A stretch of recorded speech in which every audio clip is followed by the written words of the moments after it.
말씀 기다리니 주님 손에 우릴 드립니다. 사랑으로 인도하소서.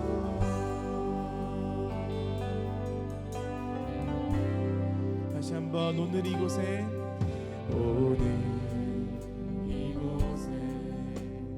계신 성령님 우리에게 말씀하시고 우리 가르치소서.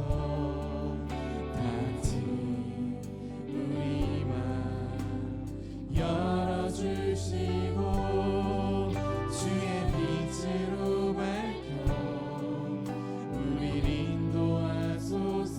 우리 다시 한번 고백하기 원합니다. 오늘 이곳에 계신 성령님 우리에게 말씀하시고 우리 가르치소서. 같이 우리 맘 열어주시고 주의 빛으로 밝혀 우리 인도하소서.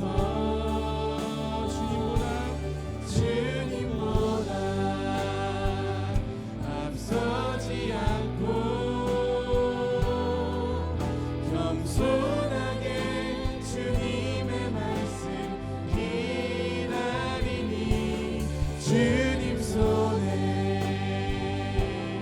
우릴 드립니다. 사랑으로 인도하소서. 주님보다 앞서지 않고 겸손하게 주님의 말씀 주님 손에 우릴 드립니다. 사랑으로 인도하소. 우리 다시 한번 고백하기 원합니다. 오늘 이곳에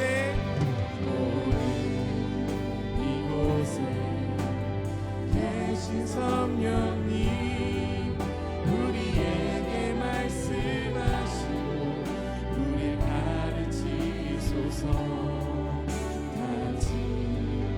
우리 맘 열어주시고 주의 빛으로 밝혀 우릴 인도하소서. 주님보다 앞서지 않고 겸손하게 주님의 말씀 기다리니 주님 손에 우릴 드립니다. 사랑으로 인도하소서. 주님보다 앞서지 않고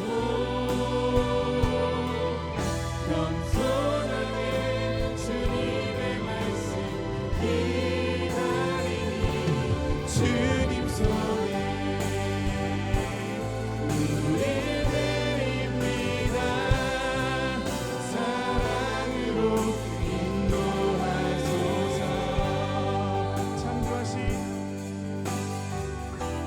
창조하신 모습 떠난 우리를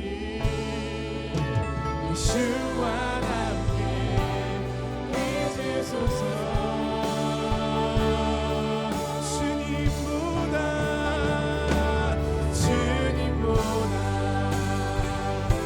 앞서지 않고 겸손하게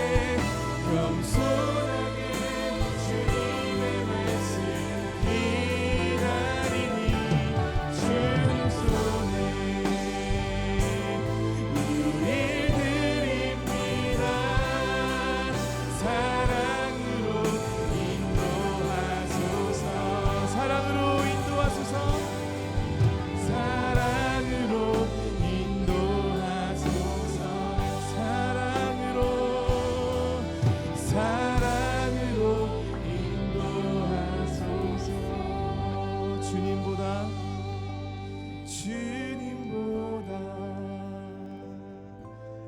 앞서지 않고 겸손하게 주님의 말씀 기다리니 주님 손에 우릴 드립니다. 사랑으로 인도하소서.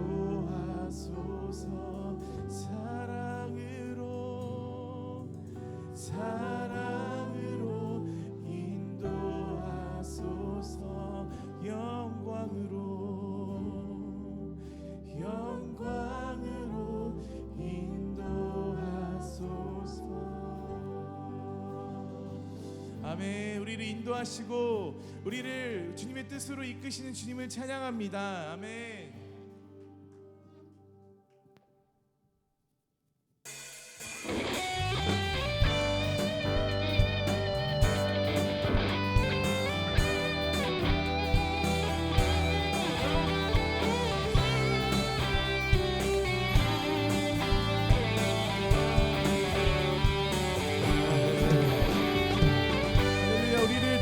교회로 부르신 그 주님을 더욱더 기쁨으로 찬양하며 나아갑니다.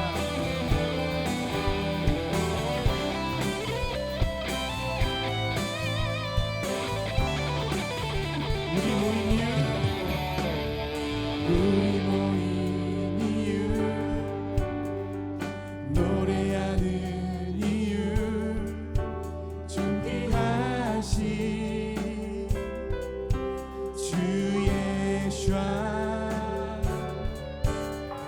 주를 향한 노래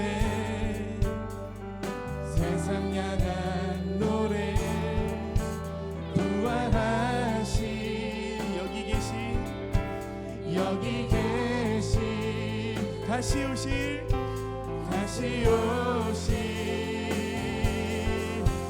예수와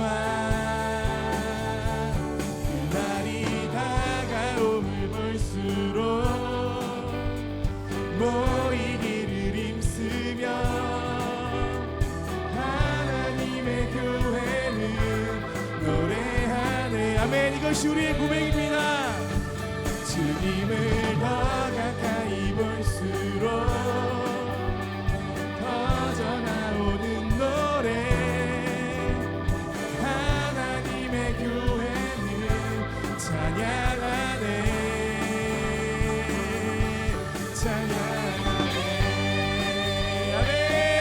이것이 우리의 고백입니다. 그날이 다가옴을 볼수록 우리가 더욱더 모여 주님을 찬양하는 거룩한 주의 성도 되게 하소서. 아멘.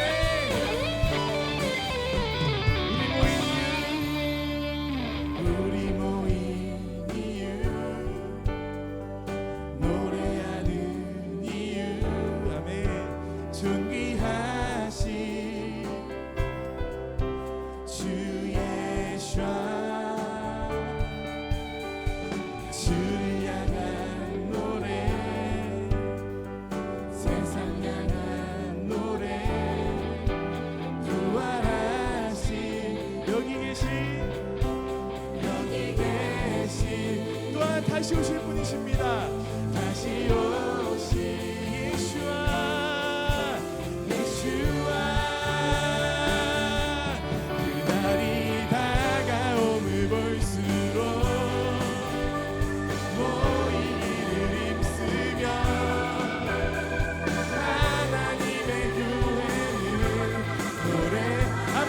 이것이 주님이 우리를 부르신 사명입니다. 주님을 더 가까이 볼수록 터져나오는 노래 하나님의 교회는 찬양하네. 그날이 다가옴을 볼수록 모이기를 힘쓰며 하나님의 교회는 노래하네. 아멘. 주님을 더 가까이 볼수록 터져나오는 노래 하나님의 교회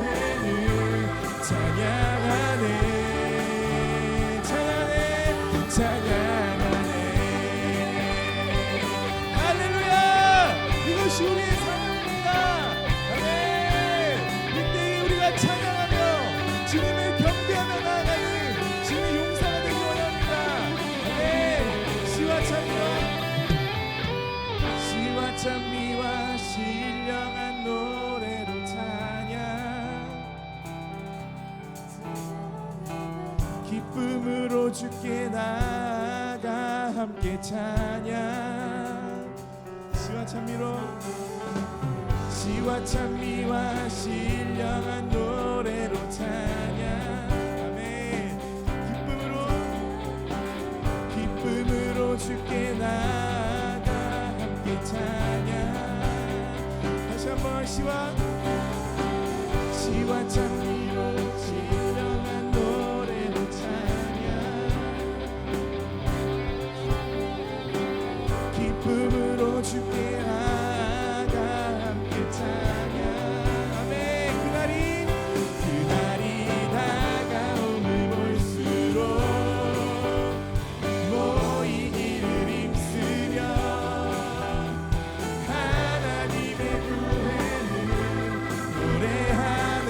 아멘. 주님을 더 가까이 볼수록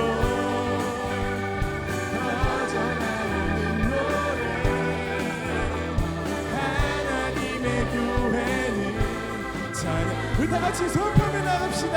그날이 다가옴을 볼수록 모이기를 힘쓰며 하나님의 교회를 노래하네. 주님을 더 가까이 볼수록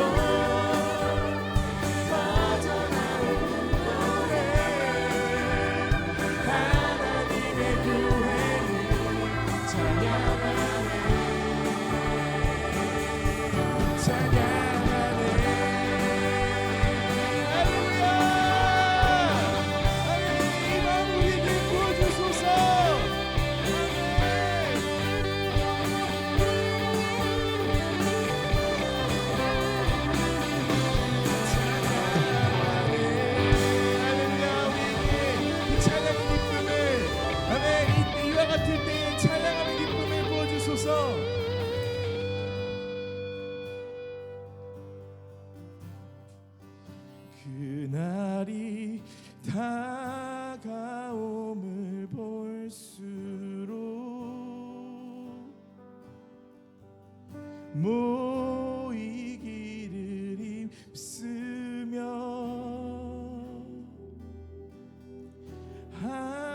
하나님의 교회는 노래하네.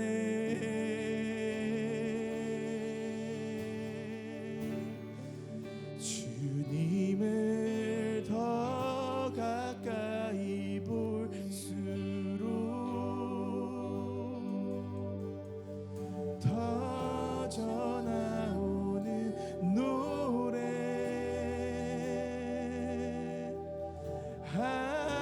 하나님의 교회는 찬양하네. 그날이 다가올 볼수록 그날이 다가옴을 볼수록 모이기를 힘쓰며 모이기를 힘쓰며 하나님의 교회는 노래하네. 주님을 더 가까이, 주님을 더 가까이 볼수록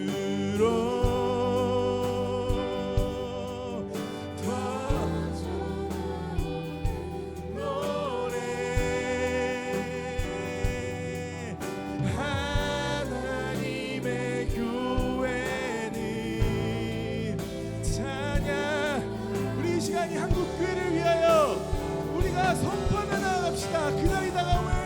그날이 다가옴을 볼수록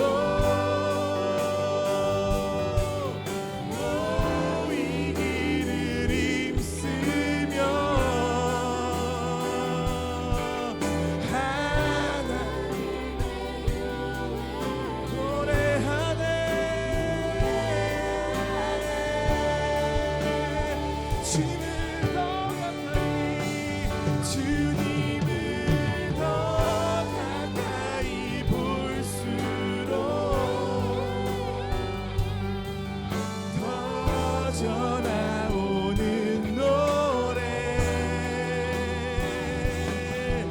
하나님의 교회는 찬양하네. 아멘. 주님 아멘. 감사합니다.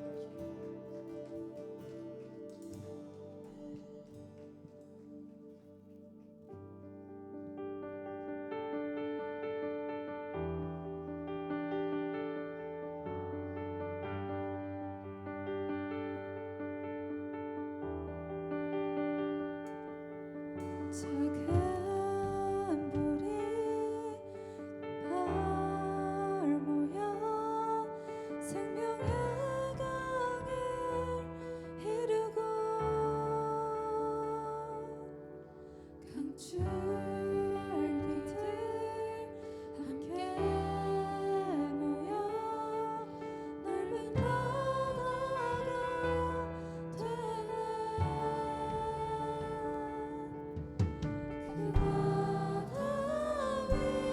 그 바다 위에 바람을 부시네. 그 바다 위에 바람을 부시네. 그 바다 위에 그 바다 위에 바람을 부시네. 그 바다 위에 바람을 부시네. 거룩한 폭풍 거룩한 폭풍 일어나네. Holy perfect storm arise. 주님의 폭풍 불어와 세일 행하시네.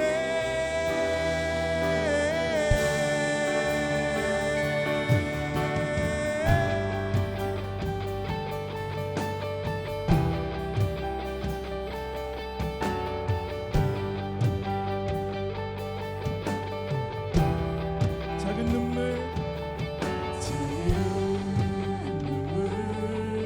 방울 모여 생명의 강을 이루고 강줄기들 함께 모여 넓은 바다가 되네. 그 바다 위에 그 바다 위에 바람을 부시네. 그 바다 위에 바람을 부시네. 그 바다 위에 그 바다 위에 바람을 부시네. 그 바다 위에 다시 한번 그 바다 위에 그 바다 위에 바람을 부시네. 그 바다 위에 그 바다 위에 그 바다 위에 바람을 부시네. 그 바다 위에 바람을 부시네.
야훼 위대한 주 그는 야훼 자유의 주 그는 야훼 샤론의 꽃 그는 야훼 그의 아들 그는 야훼 삼위일체 그는 야훼 창조의 주 그는 야훼 위대한 주 그는 야훼 자유의 주 그는 야훼 샤론의 꽃 그는 야훼 샤론의 꽃 그는 야훼 그의 아들 그는 야훼 삼위일체 그는 야훼 창조의 주 그는 야훼 위대한 주 그는 야훼 자유의 주 그는 야훼 샤론의 꽃 그는 야훼 그의 아들 그는 야훼 삼위일체 그는 야훼 아멘. 우리가 주님의 이름을 높여드리기 원합니다. 창조의 주 그는 야훼 위대한 주 그는 야훼 만유의 주 그는 야훼 샤론의 꽃 그는 야훼 샤론의 꽃 그는 야훼 그의 아들 그는 야훼 삼위일체 주는 야훼 누가 왕이냐 누가 왕이냐 예수와 King of Kings 예수와 Lord of Lords 누가 왕이냐 누가 왕이냐 예수와 King of Kings 예수와 Lord of Lords 만왕의 왕 만주의 주 We welcome King Jesus We welcome King Yeshua 만왕의 왕 만주의 주 We welcome King Yeshua We welcome King Yeshua 누가 왕이냐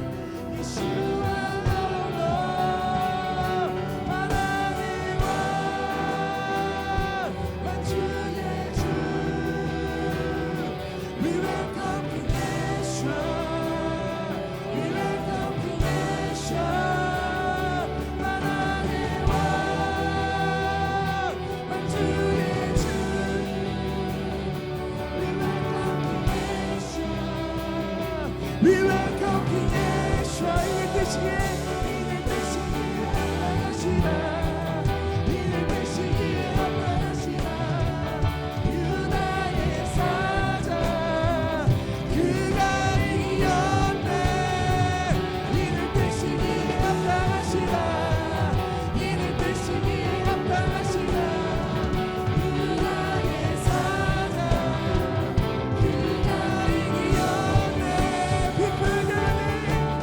People get ready. Jesus is coming. People get ready. Jesus is coming. People get ready.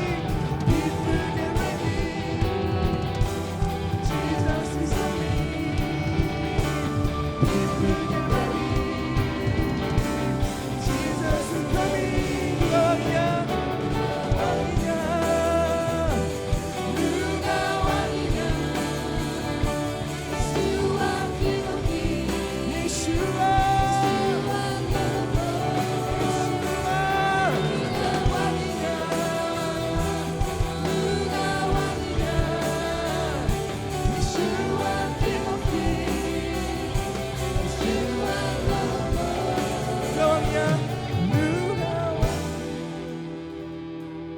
누가 왕이냐 예수와 기억이 예수와 Lord of Lord 누가 왕이냐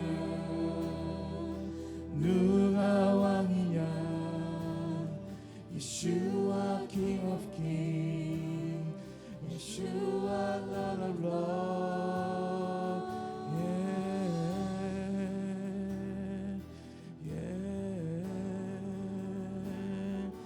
예수와 아멘. 이 나라와 온 열방을 주관하시는 분은 주님 한 분이십니다. 모든 선택과 결정은 오직 주님밖에 하실 수 없으십니다. 모든 주님의 선택에는 실수하심과 실패하심이 없으십니다. 주님은 이미 승리하셨고 주님은 이미 승리하신 분이십니다. 주님의 길을 따라가는 우리에게 승리를 주실 것임을 우리가 믿으며 나아가기 원합니다. 할렐루야 할렐루야. 우리의 왕 되신 주님, 우리의 왕 되신 주님, 이 교회의 왕 되신 주님, 이 나라의 왕 되신 주님, 저 이스라엘과 온 열방의 왕 되신 주님을 찬양하기 원합니다. 할렐루야 할렐루야 할렐루야. 우리가 우리 입을 열어서 주님이 왕 되심을 선포하기 원합니다. 주님이 왕이십니다. 주님이 왕이십니다. 주님이 온 열방을 통치하시고 주님이 온 열방과 이 나라를 통치하실 것입니다.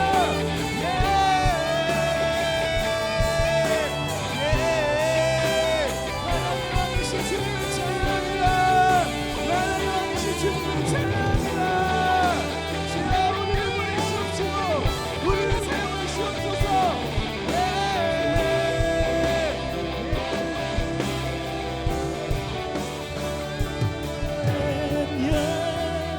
Is it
세상 중에서 아름답고 아름다워 사랑 주님은 세상 중에서 아름답고 아름다워.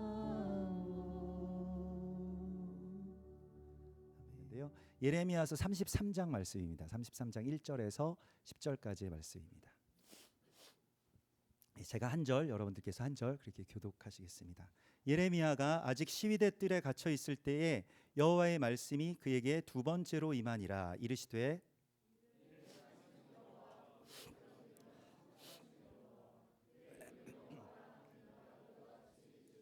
너는 내게 부르짖으라. 내가 내게 응답하겠고 네가 알지 못하는 크고 은밀한 일을 내게 보이리라.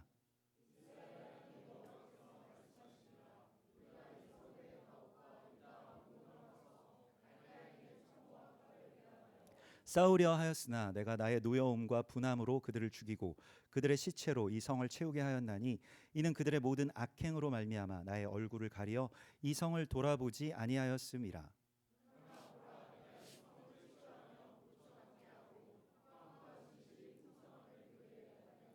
내가 유다의 포로와 이스라엘의 포로를 돌아오게 하여 그들을 처음과 같이 세울 것이며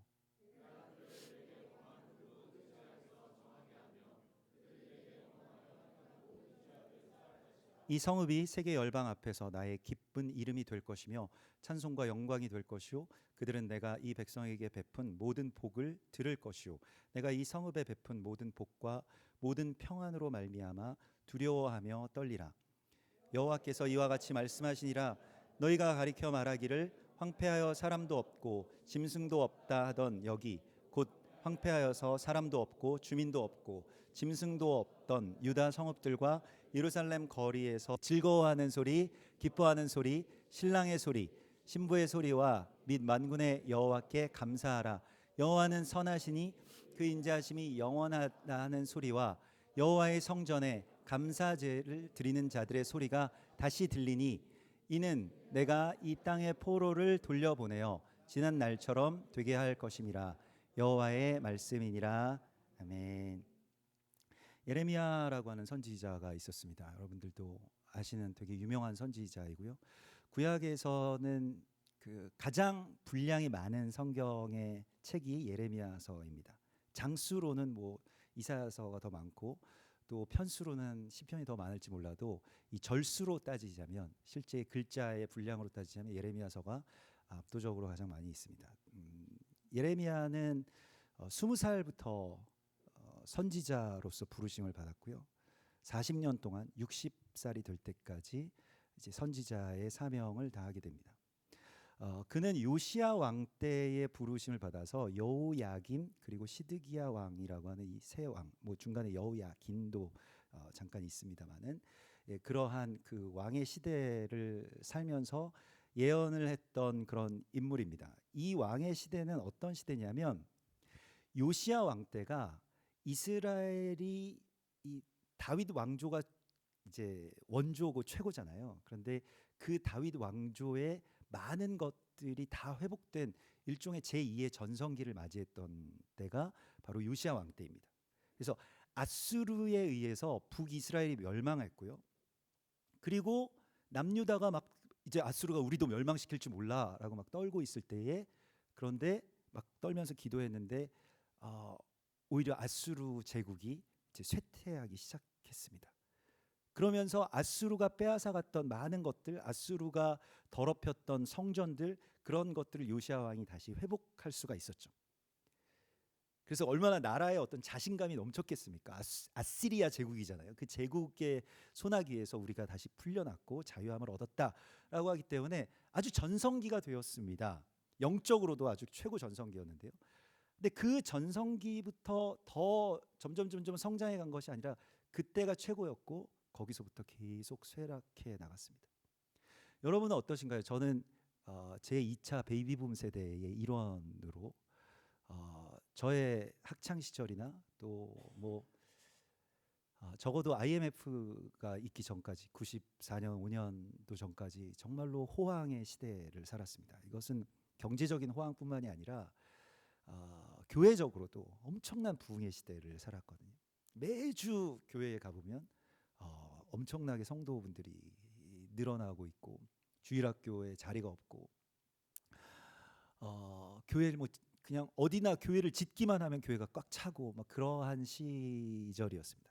부흥이라고 하는 것이 정말로 그 시대에 일어났던 일들이고 뭐 교회들마다 뭐 예배 팀들이 막 생겨나고 뭐 주찬양 선교단, 온누리, 뭐 목요 예배, 뭐 예수전도단 집회, 86 아시안 게임, 88 올림픽 뭐 이러한 것들을 거치면서 엄청나게 성장하는 그런 시대였죠. 모든 것들이 다 잘 되고 또 모든 것들이 풍요로웠던 그런 시대입니다. 그러나 그것을 지나온 지금 시대에는 어쩌면 점점 아주 요시야 왕 때부터 멸망했던 그 시드기야 왕 때까지 이 성장의 곡선을 살아가는 것이 아니라 어떤 하향의 곡선을 살아가는지도 모르겠습니다. 우리 이 청소년들이요, 이 희찬이 같은 이런 청소년들 이렇게 점점 좋아지는 세상에 사는 것이 아니라 점점 쇠락해가고 교회도 점점 쇠퇴해가고.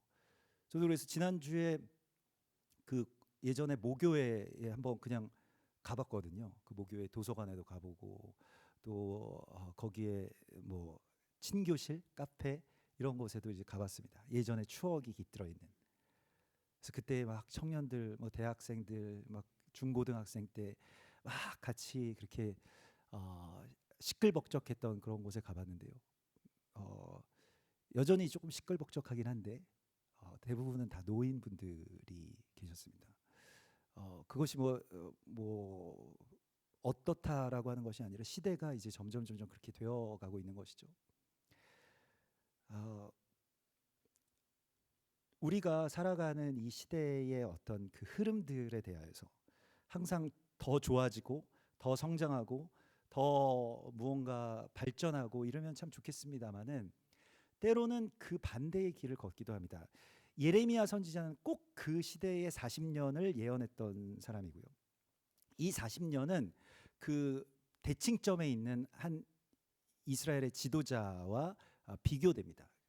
이스라엘의 그 지도자 가운데 가장 대표적인 지도자이고 40년을 사역했던 지도자가 있어요. 누구일까요? 다윗은 아니고 좀 더 그 전에 사무엘도 아니고요. 그 전에 모세입니다. 모세가 40년 40살부터 80살까지 또 그 뭐 80살부터 또 40년을 그렇게 또 사역을 했습니다만은 그 40년의 어떤 시간들 그 속에서 80세에서 120살까지 그 40년의 시간들 속에서 이집트에서 이스라엘 백성들을 구원하는 일을 했죠. 그리고 가나안 땅으로 이끌었습니다. 근데 예레미야는 반대였습니다. 가나안 땅에서 이스라엘 백성들이 멸망해서 뭐 인구의 한 4분의 1 정도는 바벨론의 포로로 끌려가고 나머지의 사람들은 애굽 땅으로 피신하게 되는 그 역출애굽을 겪어야 했습니다. 반대의 일이었죠. 항상 출애굽이 일어나고 이스라엘 백성들이 부흥하고 교회가 성장하고 나라가 굳건해지고 그러면 얼마나 좋겠습니까마는 그 반대의 시간을 살아야 되었던 사람들도 있다는 것을 우리가 알아야 됩니다. 언제나 좋을 수만 없는 것이죠. 여러분들은 어느 시대에 살고 있는 것 같습니까? 특별히 예레미야는 출생으로도 되게 불행했어요. 그러니까 불행이 대물림되고 가난이 되물림되는 그러한 가정에 살았습니다. 아나돗 제사장 출신이에요. 아나돗 제사장이라고 하는 것은 그 솔로몬 왕 때에 그 예레미야의 한참 할아버지가 제사장이었는데요. 그런데 그 다윗 왕 때 제사장이었습니다. 또 사울 왕 때도 제사장이었어요. 아주 탄탄한 제사장 가문이었는데 솔로몬 쪽에 줄을 안 서고 솔로몬 말고 우리는 좀 이름도 잘 알지 못하는 아도니아, 다윗의 그 아들 중에 아도니아 쪽에 줄을 섰습니다. 아도니아를 지지했어요. 솔로몬이 왕이 되니까 어땠겠습니까? 제사장을 계속할 수 있었을까요? 제사장을 못했습니다. 그래서 아나돗이라고 하는 변두리로 유배를 당하고 거기에 계속 살아가는 제사장이라고 하는 이름은 있지만 제사장 역할을 하지 못하고 거기 되게 척박한 곳이거든요. 진짜 가보신 분들은 알겠지만은 그냥 광야의 언저리에 있습니다. 뭐 상업도 없고 무슨 뭐 아무것도 없는 곳이에요. 거기에서 그냥 뭐 약간 수도원 같은 곳이나 있을까 싶은 그런 광야의 골짜기 같은 곳에서 작은 마을인데 그곳에 살았던 사람이 예레미야입니다. 제사장 예전엔 제사장이었는데 제사장을 할 수 없는 그러한 사람이었죠. 그래서 이제 하나님께서 예레미야를 부르셔서 그 가장 최고의 순간부터 가장 최악의 멸망까지 치닫는 그 급격한 하락의 이 역사의 하락의 지점 가운데 예레미야라고 하는 선지자를 왜 세웠을까라고 하는 것을 오늘 우리가 나누고자 합니다. 예레미야 선지자가 예언했던 시기에는요. 그래서 사람들이 어땠냐면 주로 두 파로 나뉘어져 있습니다. 두 부류로 나뉘어져 있어요. 뭐 지금 뭐 좌파다 우파다 뭐 이런 말씀들을 하십니다만 그 당시에는 애굽파가 있었고요. 이집트파. 이집트를 의지해야 된다. 이집트 때문에 아수르가 멸망했기 때문에 이집트가 아수르를 꺾어줬기 때문에 이스라엘이 산 거거든요. 그러니까 더 이상 우리가 침략을 받지 않기 위해서는 이집트를 의지해야 된다. 또 다른 쪽은 아니다. 지금 새롭게 일어나고 있는 아시리아를 대신해서 새롭게 일어나고 있는 제국이 있다. 그게 바로 신바벨론 제국이었거든요. 신바벨론에게 붙어야 된다. 국제 정세를 좀 잘 판단해 봐라. 지금 세상이 이렇게 변하고 있는데 지금 언제까지 애굽 타령만 하고 있을 수는 없다. 양쪽으로 갈렸어요. 정치적으로는 그렇게 굉장히 갈려 있었고요. 그런데 하나님께서 예레미야에게 말씀을 주시면서 예언을 하라고 하셨을 때에는 분명히 바벨론에 의해서 우리는 멸망하게 된다라고 하는 예언을 했습니다. 근데 그 당시에 이 여호야김 왕이나 나중에 사로잡혀가는 눈이 빠진 채로 포로로 사로잡혀가는 시드기야 왕 둘 다 이집트를 의지하고 싶었어요. 이 이집트는 항상 어떤 면에서 영원한 우방인 것 같았거든요. 별로 그렇게 크게 간섭도 하지 않으면서 제국들과 대신 싸워주고 이집트를 의지하고 싶었어요. 그래서 이집트를 의지하면 우리가 산다. 우리 민족이 끝까지 하나님께서 보호해 주실 것이다 라고 하는 그 믿음 안에서 살고 있었는데 예레미야라고 하는 선지자가 하나님의 말씀을 받아서 예언을 하는데 하나님의 말씀인 것 같긴 한데 나라가 망한다는 거예요. 그러니까 어떻겠습니까? 왕이 그 예레미야 선지자를 가두어 버립니다. 그래서 그 자기 친위대의 그런 연병장에 가두어서 예언을 못하게 하죠. 때로는 예언을 해서 그 적어놓은 글들도 다 읽어봐요. 하나씩 다 읽어보고 태웁니다. 그리고 구덩이를 파가지고 거기에 예레미야를 가둬놓고 더 이상 이런 예언을 하지 말아라. 백성들의 사기가 떨어지고 지금 유언비어 이런 말들을 퍼뜨리면 안 된다. 이 가짜 뉴스 퍼뜨리지 말아라 라고 하면서 자신들이 듣고 싶은 말을 하지 않는 예언자를 굉장히 핍박합니다. 그런데 예레미야를 하나님께서 부르셨을 때 하나님이 그 당시 백성들이 갖고 있었던 큰 세계관을 지탱하고 있는 두 기둥이 있었는데요. 그게 한 가지가 무엇이냐면 다윗의 언약이고요. 다윗의 왕조는 멸망하지 않는다. 하나님께서 다윗 왕의 후손을 통해서 이 나라를 살리실 것이다 라고 하는 다윗 왕조에 대한 믿음이 있었고요. 그렇기 때문에 남유다 백성들은 북이스라엘은 멸망했어도 우리는 산다라고 생각했던 것입니다. 그리고 또 한 가지가 무엇이었냐면 우리에게는 성전이 있다라고 하는 것입니다. 그래서 거룩한 성전에서 하나님을 예배하고 있는 한 하나님이 성전이 파괴되는 때까지는 이르게 하지 않으실 것이다 라고 하는 두 기둥이 있었습니다. 그런데 하나님께서는 이 두 가지 기둥이야말로 이스라엘 백성들의 삶을 더럽히고 타락시키는 원인이라고 말씀하게 하셨던 것입니다. 이 사람들이 믿는 것은 사실은 하나님의 어떤 성경적인 것이었고 언약 안에 있었던 것인데도 불구하고 성전 언약이나 다윗 왕조의 언약이 파괴될 것이라고 말씀하셨어요. 왜냐하면 자신들은 하나님의 말씀대로 토라를 지키면서 내 이웃을 내 몸과 같이 사랑하라라고 하는 그 말씀을 지키지 않는데도 불구하고 그냥 종교적으로 이 두 틀만 있으면 하나님은 이 백성을 지키실 것이라고 하는 이 믿음이야말로 정말 가장 큰 믿음의 적이라고 하는 것을 하나님 말씀하신 것입니다. 이게 엄청난 말씀이에요. 왜냐하면 이스라엘 백성들에게 계속 예레미야서 1장 10절에 보면 보라 오늘 내가 너희를 뽑고 파괴하고 파멸하고 넘어뜨릴 것이다 라고 말씀을 하시거든요. 이런 말씀을 여러분들 이거 우리나라에 한번 대입해 보십시오. 대한민국을 뽑고 파괴하고 파멸시킬 것이다. 누가 이걸 받아들일 수 있겠습니까? 누가 이런 말씀을 하는 분의 예언에 귀를 기울이겠어요? 아유 그런 말 하지 마십시오. 이렇게 될 거 아니겠습니까?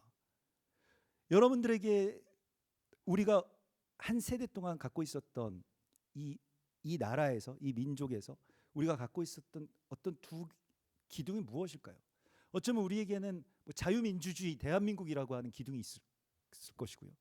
또 한국교회라고 하는 선교 한국이라고 하는 아주 탄탄한 교회, 세계 역사상 또 특별히 아시아에서는 유례를 찾을 수 없는 교회의 어떤 그 부흥을 이루었던 교회가 있을 것입니다. 이 두 기둥을 우리가 믿고 있죠. 어떻습니까? 하나님께서 만약에 이 두 기둥을 무너뜨리신다라고 하였을 때 받아들이실 수 있겠습니까?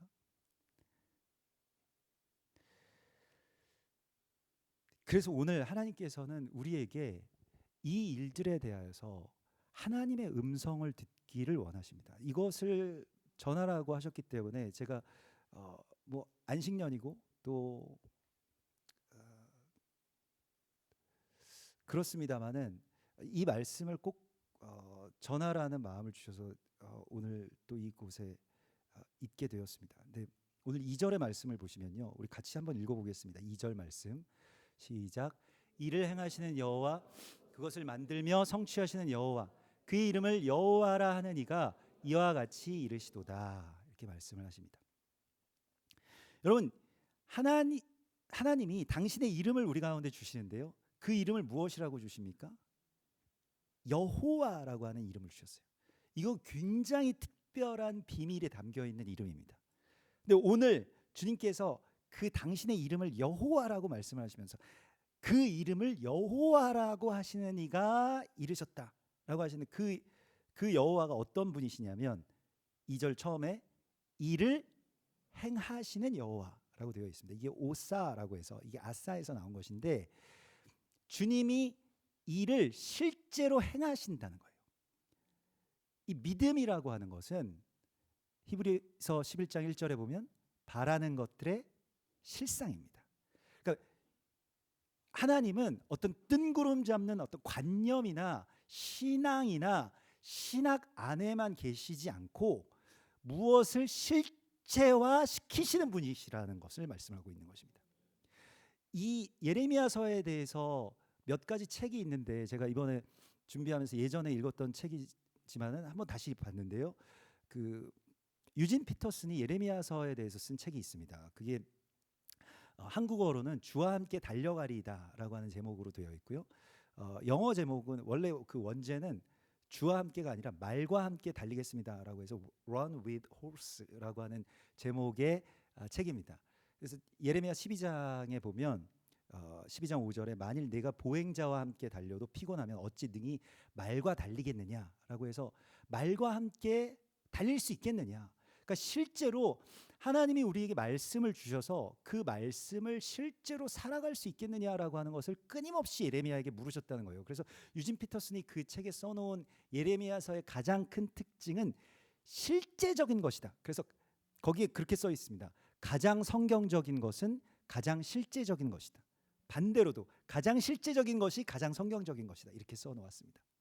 말씀이 육신이 된다라고 하는 것에 대해서 우리가 지난 4개월 동안 보았습니다. 성도 여러분들의 삶을 통해서 삶을 나누어 주시는데 그게 말씀이었죠. 다 이분들이 그런 말씀을 살고 있었던 것이죠. 너무너무 깜짝 놀라고 감동하고 또 때로는 울기도 하고 때로는 웃기도 하고 또 공감하고 그 삶이죠. 그래서 이 우리 중고등학교 청소년들이 너무 설교 시간이 막 재밌다는 거예요. 목사님이 하실 때보다 너무 좋아요. 막 너무 재밌어요. 집중도 너무 잘 돼요. 막 이렇게 이야기를 하는 거예요. 그래서 내가 나왔잖아 다시. 예. 왜냐하면 그 삶의 이야기가 말씀이기 때문이죠. 말씀이더라는 것이죠. 그래서 제가 항상 그럴 때마다 하는 말이 있습니다. 누구나 원투펀치는 있다. 두 방은 날릴 수가 있다. 삶에 있어서 말씀이 육신이 되는 증거들이 있지 않겠습니까?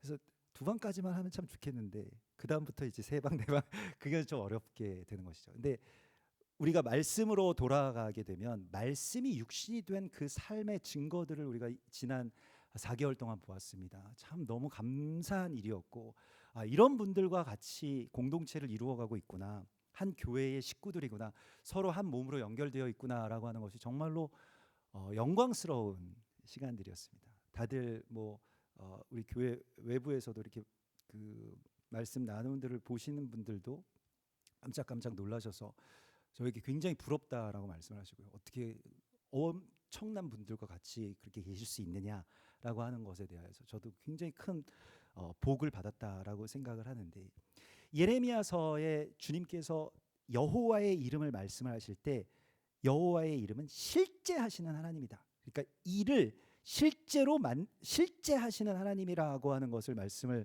하십니다. 그래서 반드시 하나님의 말씀은 그대로 이루어지는 것입니다. 누가복음 1장 45절에서도요. 주께서 하신 말씀이 반드시 이루어지리라고 믿은 그 여자에게 복이 있도다, 이렇게 말씀을 하십니다. 누가복음 1장 45절의 말씀이죠. 말씀이 실제로 육신이 된다는 거예요. 그래서 처녀가 아들을 낳으리니라고 하는 이 말씀을 아무도 안 믿었죠. 근데 그것을 믿은 그 여자에게는 복이 있다. 그게 마리아죠. 마리아는 그게 실제로 자기 몸에 이루어지는 것을 믿었습니다. 그리고 그것이 실제로 이루어졌죠. 그래서 하나님은 일을 만드신 하나님이시고요, 일을 행하신 하나님이시고요. 그 두 번째가 무엇입니까? 오늘 2절 다시 한번 띄워주십시오. 2절 말씀. 그것을 만들며 성취하시는 여호와라고 되어 있습니다. 이 만든다라고 하는 것이요, 아짜르라고 해서, 이 아짜르는 이 예레미야 18장으로 거슬러 올라가면 예레미야 선지자가 동네 뭐 맨날 지나다니는 곳에 토기장이 집이 있었습니다. 근데 토기장이의 집을 가는데 18장 3절을 띄워 주십시오. 내가 토기장이의 집으로 내려가서 본즉 그가 농로로 일을 하는데, 막 일을 하고 있는데 진흙으로 만든 그릇이 토기장이의 손에서 이렇게 막 진흙으로 막 이렇게 만들고 이러다가 터졌어요. 그래서 좀 잘못됐습니다. 그랬더니 그것으로 자기 의견에 좋은 대로 다른 그릇을 만들더라. 근데 이 흔한 광경을, 그 당시에 흔한 진흙으로 토기를 빚는 모습을 보면서 이스라엘이 이렇게 되는구나라고 하는 것을 보았다는 것입니다. 그래서 야짜르라고 하는 것이 빚어내다라고 하는 뜻입니다. 오늘 여기서 일을 만드는 분은 하나님이시라는 거예요.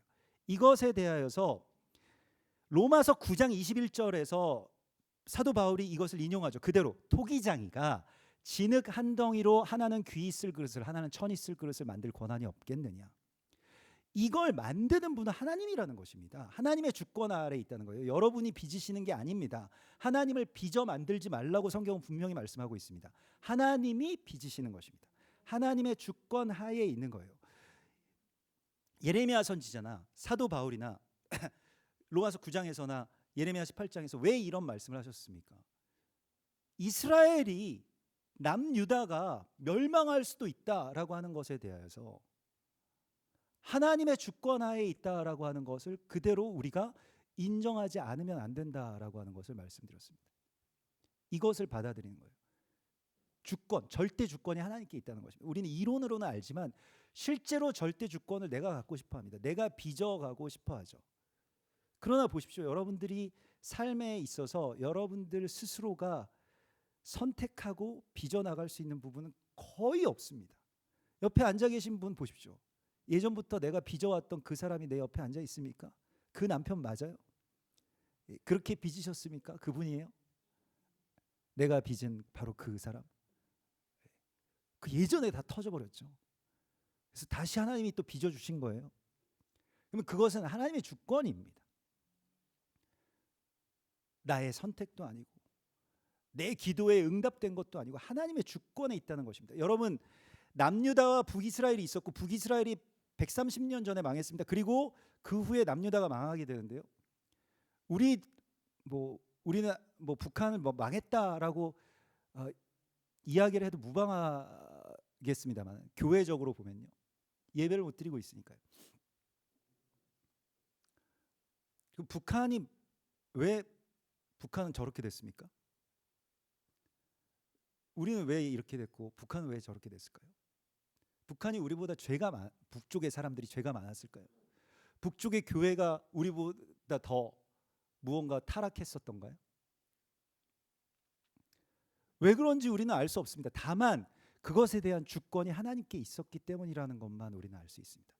그래서 이를 만드시는 분, 그 빚으시는 분이 하나님이라고 하는 것을 우리가 알아야 됩니다. 그리고 만들며 2절에 보면 어떻게 되어 있습니까? 만들며 성취하시는 여호와 이렇게 되어 있는데 여기서 성취라고 하는 것을 우리가 뭘 도달하다, 성취하다 이런 뜻도 있지만 여기서 쿤이라고 하는 말을 썼는데요. 히브리어를 찾아볼 수밖에 없습니다. 근데 쿤이라고 하는 말을 쓰면 확정하신다는 것입니다. 그러니까 재판관이 확정 판결을 내리는 것을 말합니다.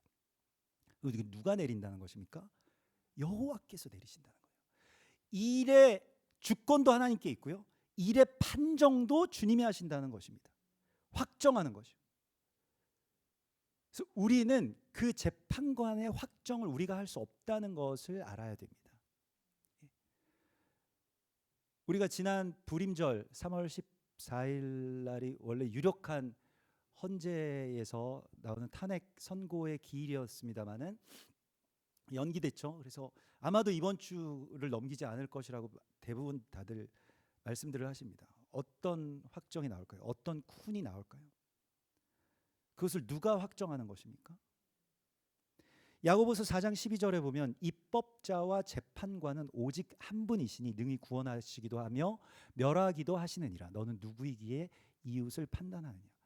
우리가 만약에 이 쿤의 자리에 서게 된다라고 한다면 하나님을 믿는 것이 아닙니다. 이것은 분명한 사실입니다. 하나님은 오늘 우리에게 일을 만드시는 분과 일을 확정하시는 분이 하나님이시라고 분명하게 밝히셨습니다. 우리가 믿는 하나님은 그런 하나님인 거예요. 내가 확정했는데 하나님이 그거를 지지해 주시는 그런 하나님이 아니라는 것입니다. 이 신학이 잘못되면요, 자기 생각을 그냥 막 가지고 와가지고 말씀을 막 끌어다가 이거 봐라 맞지 않느냐 이렇게 됩니다. 이게 이단입니다. 이거 뭐 알고리즘이 검색을 하는지 신천지라고 하는 이름만 하면 또 손편지가 날라오는데 아무튼 신천지가 하는 일들이 그런 거예요. 뭐 요한계시록 끌어다가 뭐 여기 끌어다가 이거 맞지 않느냐, 그런 장난을 치면 안 됩니다. 하나님이 만드시고 하나님이 확증하신다라고 하는 것에 대하여서 우리가 믿는 하나님, 그런 하나님이시라고 하는 것을 우리가 믿는 것입니다. 그래서 마지막으로 2절 다시 한번 띄워주십시오. 그의 이름을 여호와라 하는 이가 이렇게 되어 있습니다. 여호와라고 하는 이름이 무슨 뜻인가요? 여호와. 이게 굉장히 큰 비밀이 있죠. 우리가 지난주에 이 기티사 말씀 두 번째 이 돌판을 가지고 모세가 올라갔을 때 출애굽기 34장 6절에 보면 하나님이 이렇게 말씀하시잖아요. 여호와께서 그의 앞으로 지나시며 선포하시되 여호와라 여호와라, 자비롭고 은혜롭고 노하기를 더디하고 인자와 진실이 많은 하나님이라. 근데 여호와라고 말씀하셨어요. 너무 기뻐하시면서. 이게 무슨 뜻입니까? 출애굽기 6장으로 거슬러 올라가면요, 6장 2절에 하나님이 모세에게 말씀하여 이르시되 사실 나는 여호와야 이렇게 말씀하십니다. 되게 놀랍죠. 처음으로 나 여호와야, 나야 여호와 이렇게 말씀하시는 거예요. 근데 3절에 내가 아브라함과 이삭과 야곱에게 전능의 하나님으로 나타났으나, 그 전까지는 그냥 하나님이 엘샤다이, 전능자, 신. 그런데 내 이름을 알려주진 않았어. 그냥 절대자, 창조주, 조물주, 신, 권능자 이렇게 나타났는데 하나님이 갑자기 나의 이름을 여호와라고 너한테 알려줄게, 비밀을 알려주신 거예요. 그 비밀을 받았는데 그 무슨 뜻입니까? 그걸 잘 모르겠어요. 여호와라고 말씀을 하셨는데 대단한 것 같은데 유대인들은 아직도 모른다라고 이야기를 하죠. 우리도 사실은 잘 모릅니다. 그런데 이 여호와라고 하는 이름이 어떤 문장의 줄임말이라고 하는 것이 거의 정설입니다. 이게 어떤 문장입니까? 출애굽기 3장 14절을 보십시오. 하나님이 모세에게 이르시되 나는 스스로 있는 자니라. 또 이르시되 너는 이스라엘 자손에게 이같이 이르기를 스스로 있는 자가 나를 너희에게 보내셨다 하라. 굉장히 유명한 말씀이죠. 떨기나무 아래에서 가운데서 하나님 말씀하셨을 때에 스스로 있는 자, 스스로 있는 자를 사실 이렇게 번역하기가 민망해서 스스로 있는 자라고 번역을 하셨습니다마는 원래 직역하면 나는 나야라고 번역할 수 있습니다. 나는 나다. 그래서 영어는 I am that I am. 나는 나야라고 말씀을 하신 것이잖아요. 히브리어를 한번 볼까요? 히브리어는 그래서 어흐예, 저기 어흐예라고 읽는 거예요. 오른쪽에 단어가 어흐예, 중간에 아쉐르, 어흐예. 예. 어흐예가 뭐냐면 존재한다는 뜻이거든요. 아쉐르는 무엇입니까? 그대로, 곧게. 어흐예, 존재한다. 꼭 똑같은 말입니다. 무슨 뜻일까요?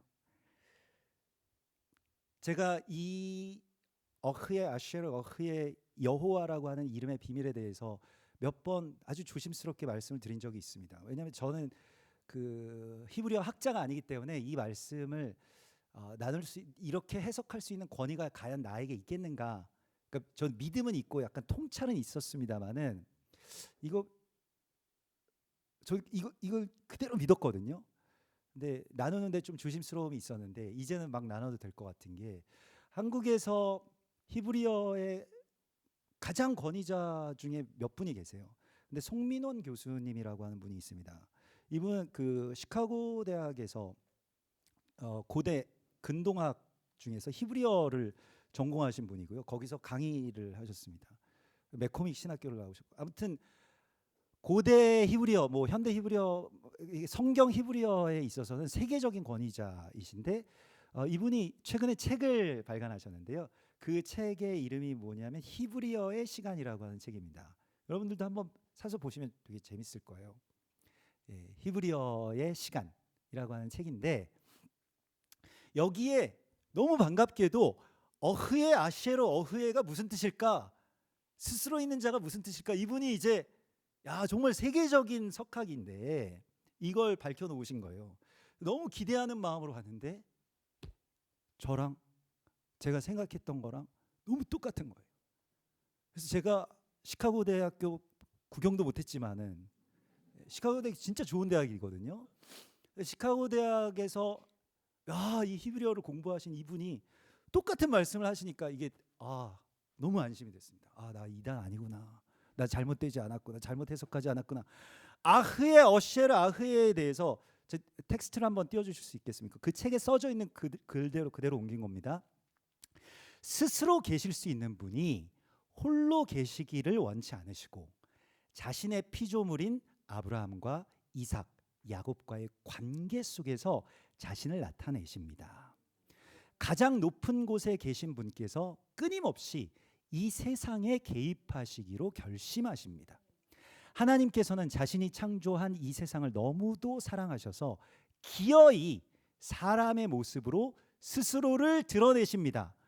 여호와라는 이름은 임마누엘의 하나님을 나타내는 또 다른 이름입니다. 이렇게 써놨어요. 그리고 여호와가 무엇입니까? 아쉐르, 그러니까 어흐예, 아쉐르, 어흐예. 나는 존재한다. 근데 누구를 통해서 존재하냐면 너를 통해서 존재한다.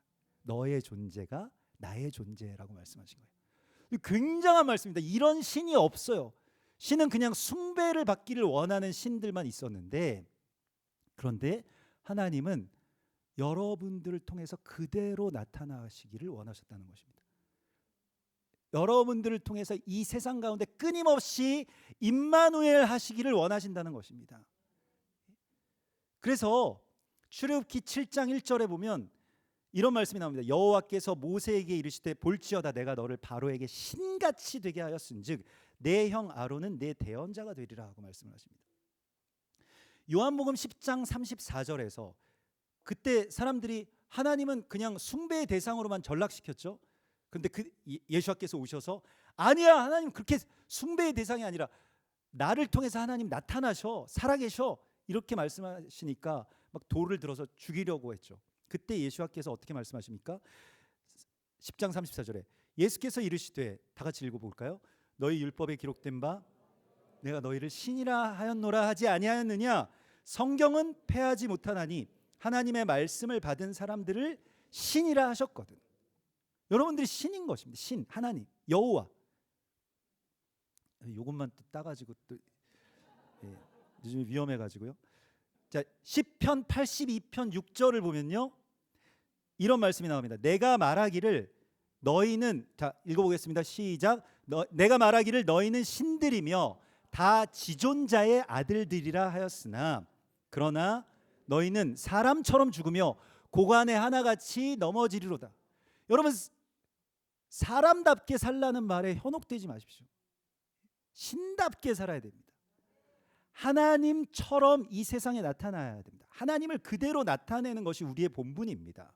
그걸 우리가 못하면 하나님이 이 세상에 존재하시는 길이 막히게 되는 거예요.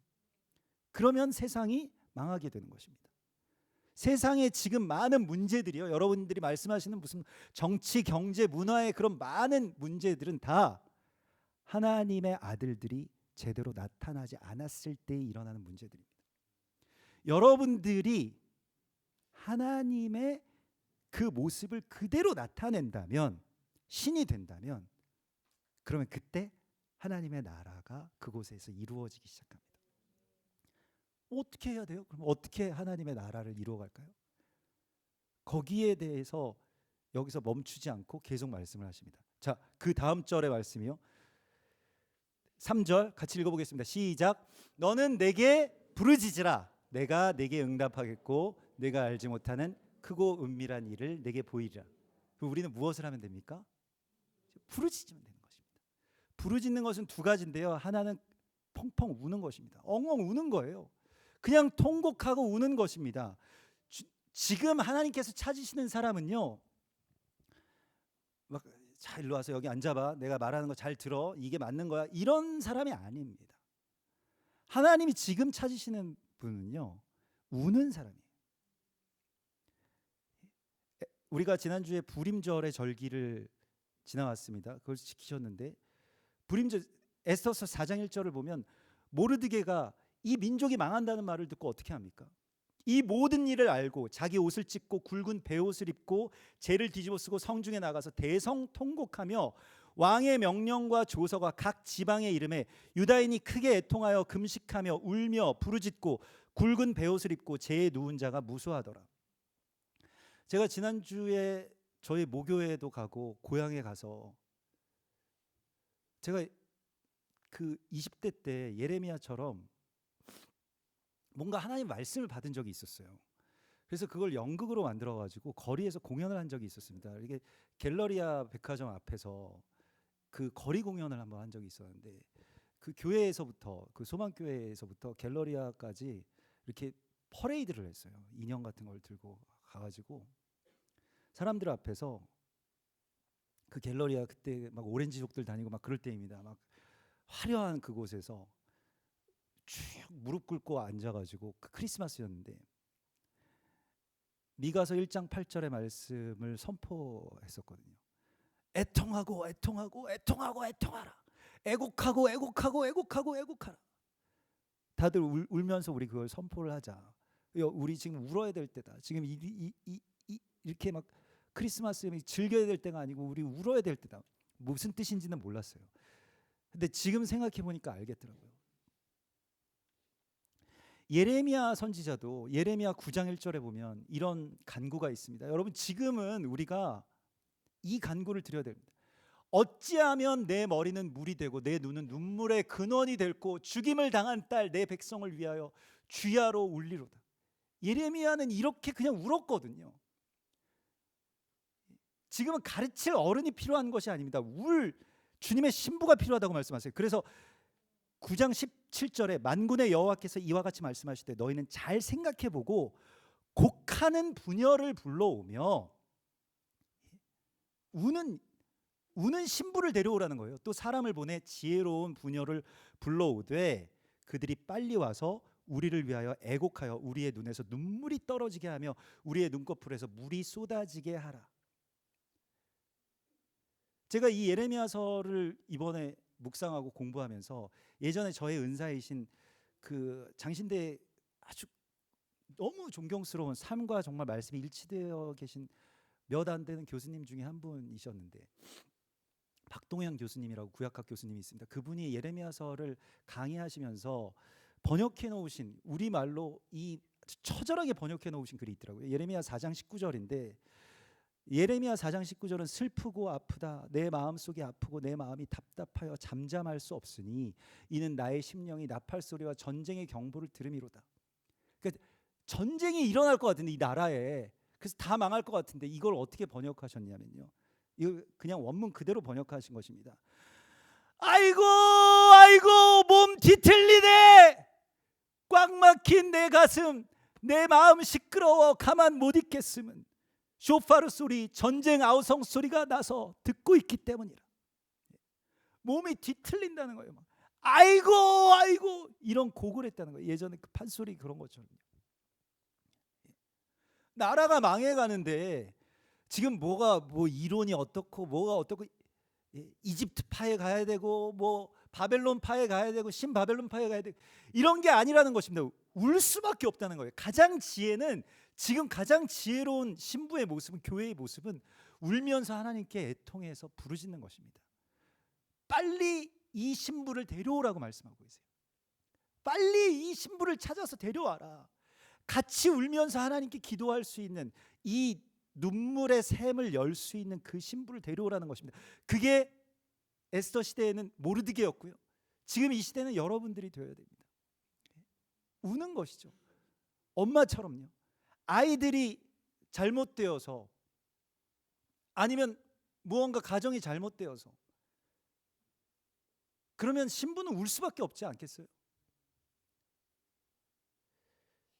그래서 주님이 오늘 너는 내게 부르짖으라고 말씀을 하시는 것입니다.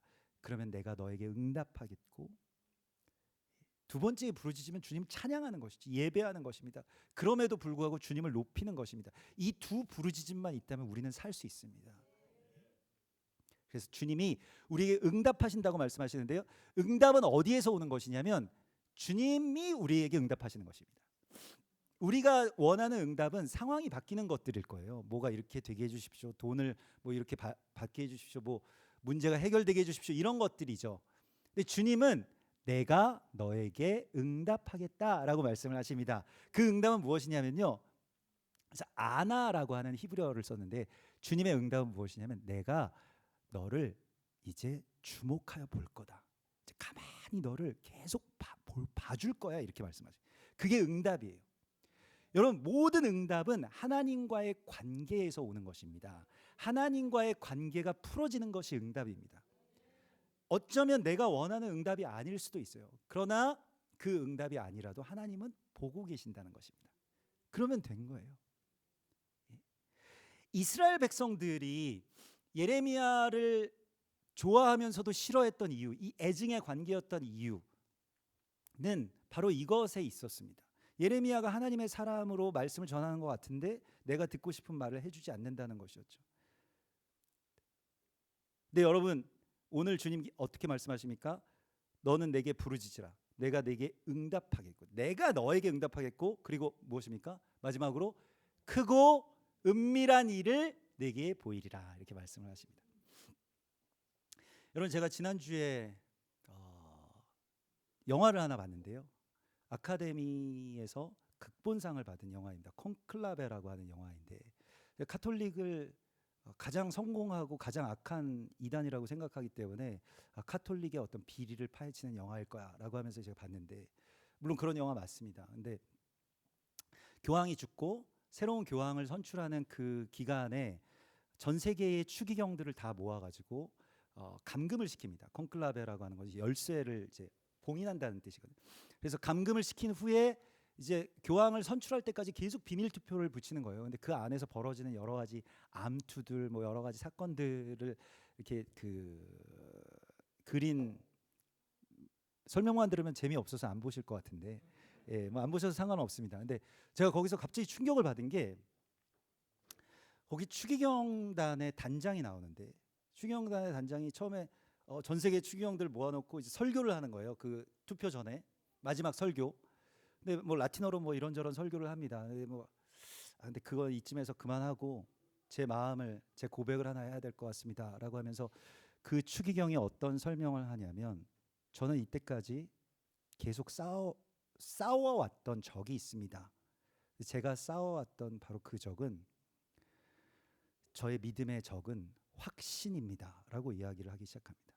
그래서 그 확신이야말로 믿음의 끊임없는 적이라고 이야기를 합니다.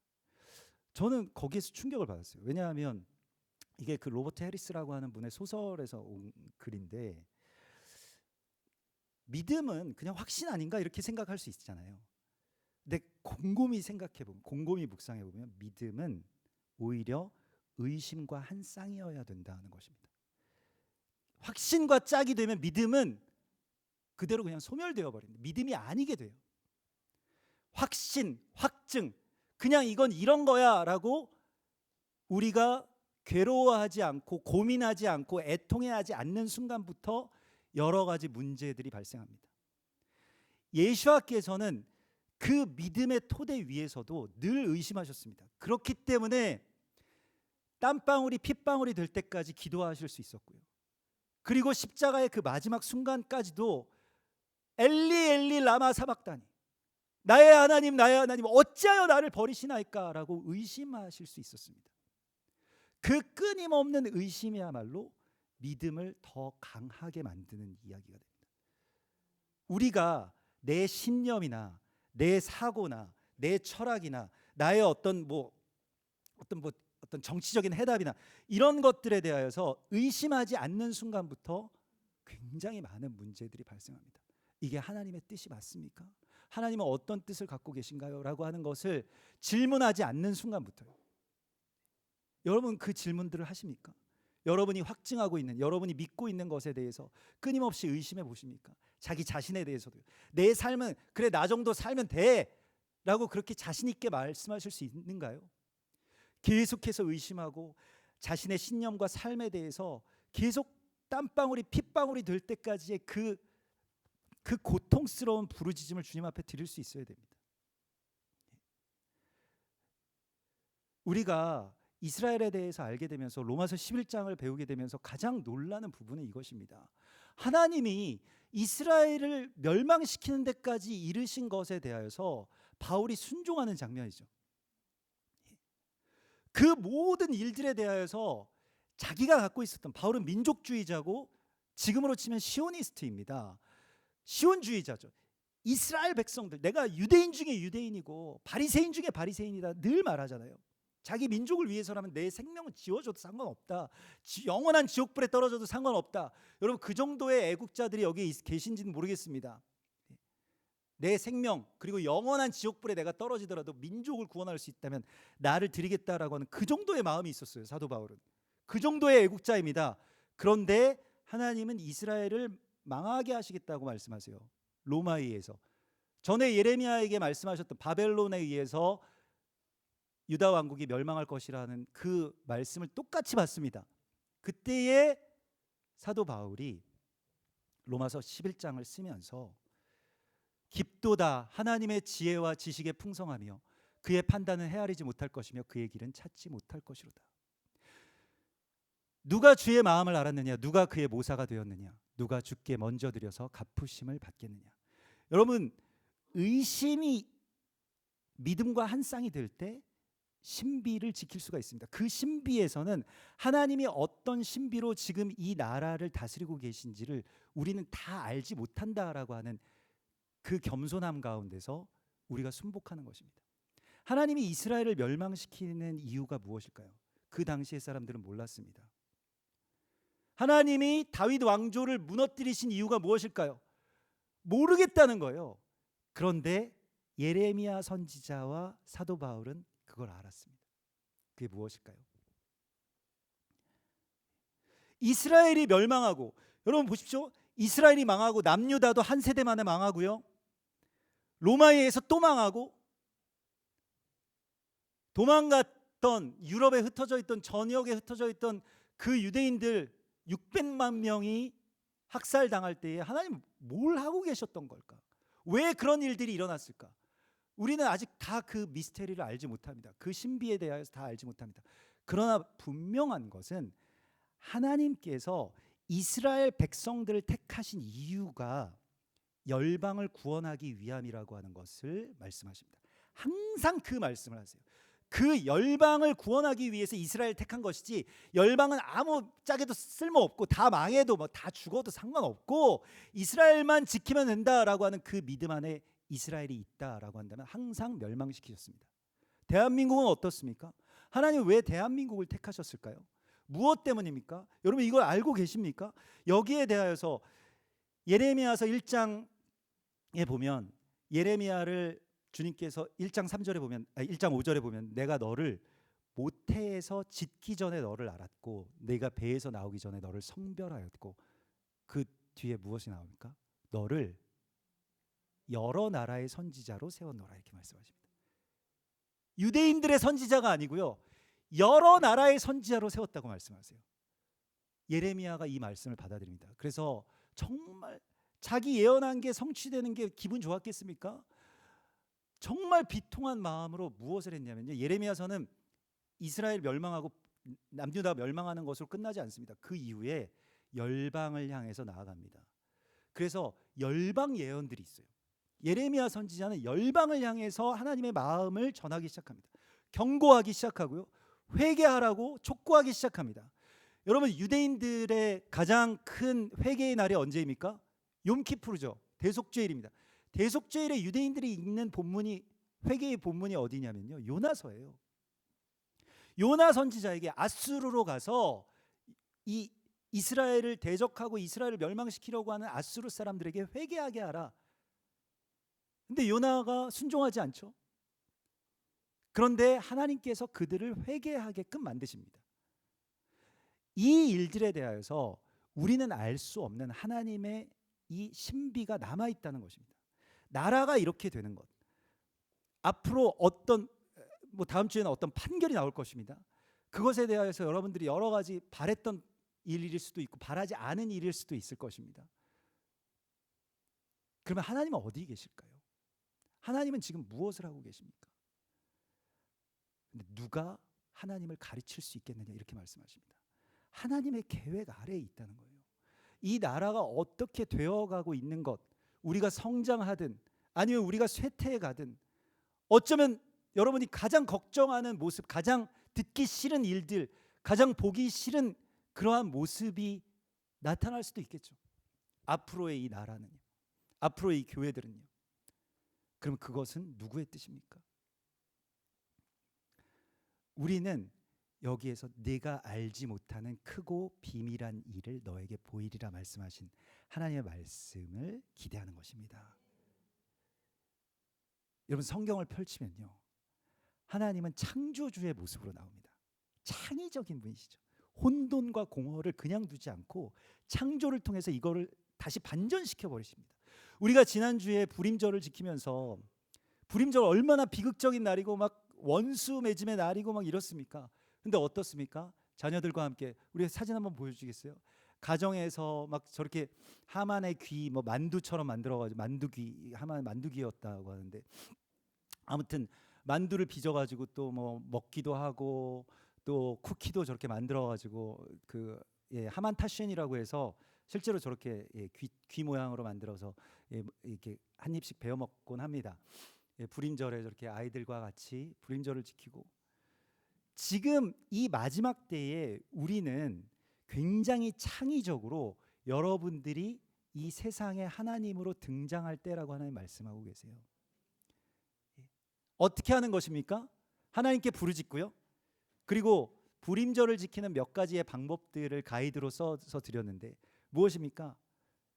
음식 잘하시는 분들은 음식 해가지고 너무 맛있어, 막 나 혼자 먹어야지 이게 아니고 최소한 2집에 보내는 거잖아요. 오늘 콩나물을 무쳤는데 너무 맛있게 되었네요. 하나님이 이걸 좀 먹어보라고 하십니다 라고 보내드리는 거예요. 지금까지 저금했던 돈들 모아가지고요, 돈을 쓰는 데 있어서, 자, 예레미야 선지자에게 지금 이 말씀을 하실 때는 예레미야 선지자가 그 전에 은 17에 땅을 사라고 말씀하셨거든요.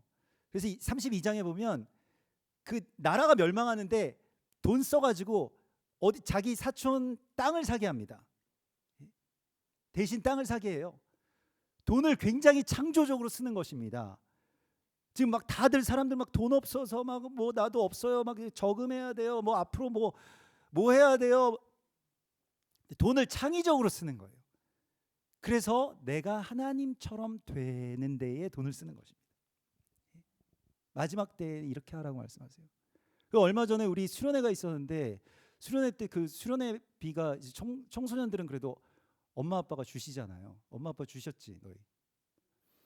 근데 청년들은 이제 와서 막 봉사하는데, 스텝으로 봉사하는데 수련회비를 내라고 하니까 이게 많이 부담되잖아요. 엄마 아빠가 안 주시고 이러니까. 그래가지고 어떡하나 했는데 우리 여기 앉아있는 이 형국 형제가 자기가 돈을 내가지고 우리 이 수련회비를 그러면 우리 청년들 자기께 내겠습니다 뭐 이렇게 하더라고요. 제가 형국 형제가 얼마나 이게 구두쇠처럼 사는지 알거든요. 예? 일부러 뭐 차도 안 갖고 차도 안 사고 돈을 얼마나 알뜰하게 모으는지 몰라요. 옷도 막 하도 없으면 제가 주기도 하고 막 이러거든요. 그렇게 살면서 한 푼 두 푼 아낀 거를 또 이렇게 청년들이 같이 그 은혜의 시간에 함께 있을 수 있도록 하는 것들이 무엇입니까? 창조적으로 돈을 쓰는 거예요. 우리는 지금 이 마지막 때에 이 창조의 능력을 가지고요, 세상을 뒤바꿀 사명이 있습니다. 아주 기분 좋게, 아주 기쁘게, 아주 큰 능력을 가지고요. 별거 아닌 것처럼 보이지만 여러분들이 그런 일들을 하실 때 하나님이 여러분들을 통해서 아쉐르 그대로 나타나십니다.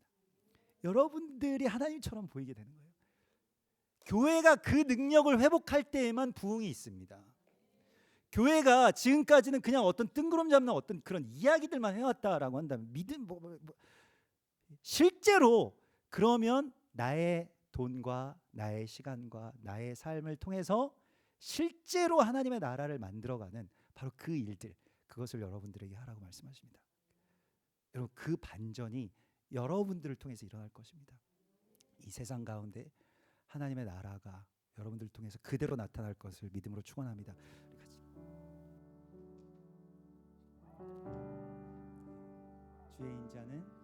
주의 인자는 끝이 없고 그의 자비는 무궁하며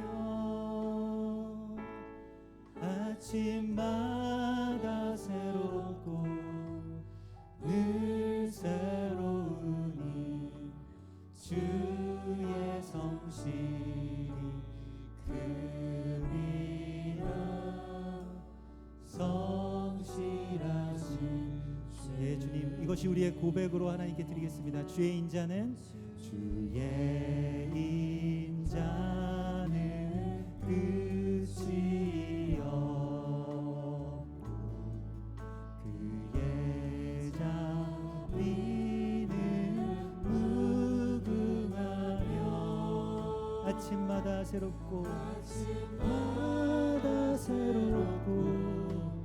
늘 새로우니 주의 성실이 금이라 성실하신 주님, 아침마다 새롭고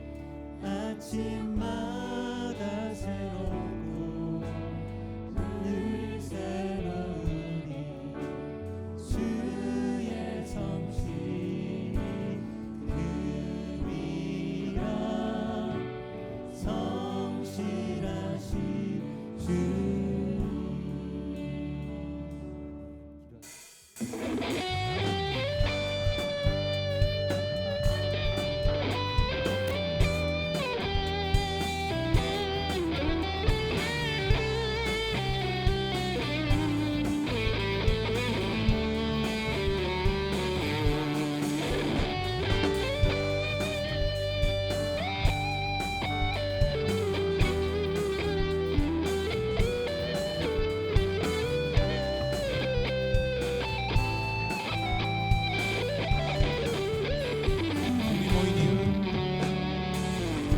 모인 이유 노래하는 이유 존귀하신 주 예수 주를 향한 노래 세상 향한 노래 존귀하신 여기 계신 다시 오신 예수와 그날이 다가오는 걸수록 모든 길을 힘쓰며 하나님의 노래하네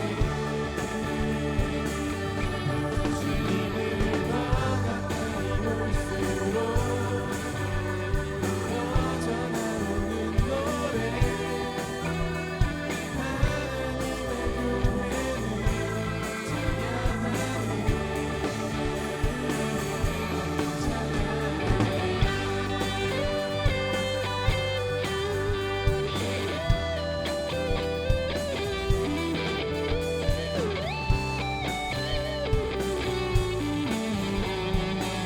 그날이 다가오는 그날이 다가오면 볼수록 모이기를 힘쓰며 하나님의 교회는 노래하네 주님을 더 가까이 볼수록 퍼져나오는 노래 하나님의 교회는 찬양하네 찬양하네